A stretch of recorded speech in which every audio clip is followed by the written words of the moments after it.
꼬부 반값 아파트, 토지임대부 주택 분석, 주택가격 안정 조건 중 공공택지 확보, 분양가 상한제 여기에 해당합니다. 토지임대부 주택 기본 내용. 토지임대부 주택은 주택을 건물과 토지로 나누고 건물만 분양, 토지는 임대하는 주택입니다. 건물 분양가는 분양가 상한제의 건축비를 반영하고요. 토지 임대료는 3년 만기 은행 정기예금 평균 이자율. 최근 1년 자료를 보면 1금융권 위주기 때문에 금리가 굉장히 낮죠. 주택담보대출 금리보다 낮다는 게 중요합니다.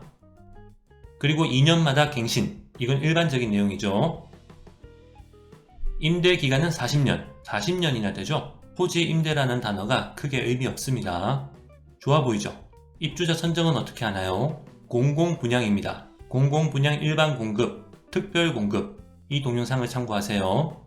정리하면 이렇게 생각하시면 됩니다. 같은 공공분양이라도 토지임대부 주택은 토지임대를 그냥 대출을 받았다고 생각하면 대출 금리가 정기예금 금리로 더 낮고 대출 원금 상환 부담이 없는 거죠. 그쵸? 그리고 토지임대부 주택은 재산세를 납부하지 않습니다. 주거비용을 많이 아낄 수 있죠. 그럼 단점은 뭘까요? 시세 차익이 적습니다. 주변 시세가 오르는 만큼 함께 오르지 않습니다.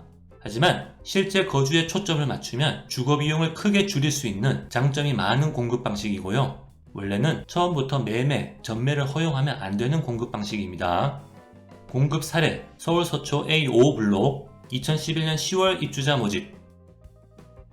전용 면적 59제곱미터, 건물 분양가 1억 4천만원, 토지 임대료 월 32만원, 84제곱미터, 건물 분양가 2억, 토지 임대료 월 45만원.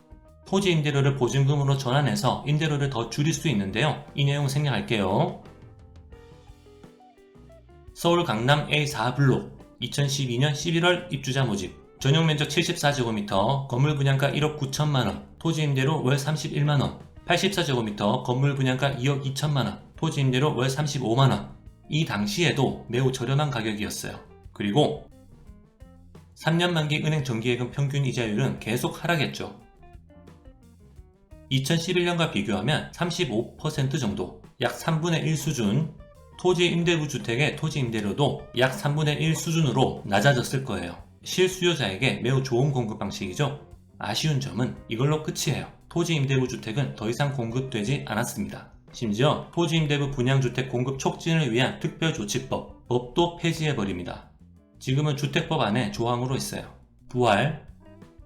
2016년 10월 지난 20대 국회 때 정동영 의원이 토지 임대부 주택 공급을 촉구하면서 폐지된 법안을 발의했어요. 하지만 20대 국회 때 이런 법안이 통과된다? 그건 있을 수 없는 일이었습니다. 이번 21대 국회는 토지 임대부 주택 공급 정책을 추진하는데 특별법을 다시 만드는 게 아니라 주택법 조항을 그대로 유지하는 것 같고요. 지난 7월 양경숙 의원 주택법 일부 개정 법률안, 무시무시한 내용이 나왔어요. 전매 제한 기간 30년, 토지 임대 기간 40년에 전매 제한 기간 30년. 말이 30년이지 사실상 환매 조건부 주택이죠. 아까 말씀드렸죠. 원래 매매, 전매를 허용하면 안 되는 공급 방식입니다. 실수요자의 주거비용을 줄이는 데 초점을 맞춘 거예요. 최대한 저렴하게 공급하는 대신 시세 차익은 환수하는 겁니다. 가장 얘기가 많이 나온 곳은 여기입니다. 용산 정비창 도시개발구역. 용산 정비창 부지 만세대 지구 지정 단계. 시민단체들이 강력히 주장하고 방송에도 나왔었죠. 자료를 쭉 보면 SH공사는 할 수 있다 이런 느낌이고 국토교통부는 하기 싫다 이런 느낌이에요. 제 느낌은 그래요.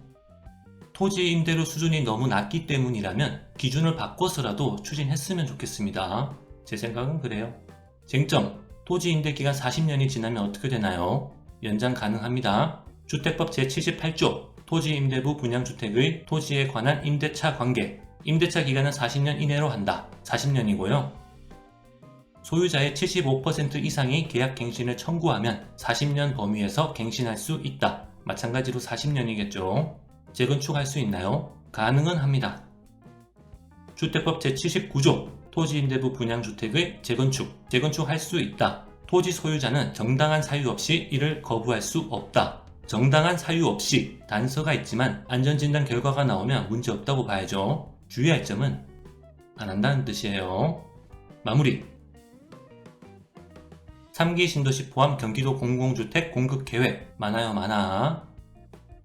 서울 공공주택 공급 계획 하나씩 살펴봤었죠?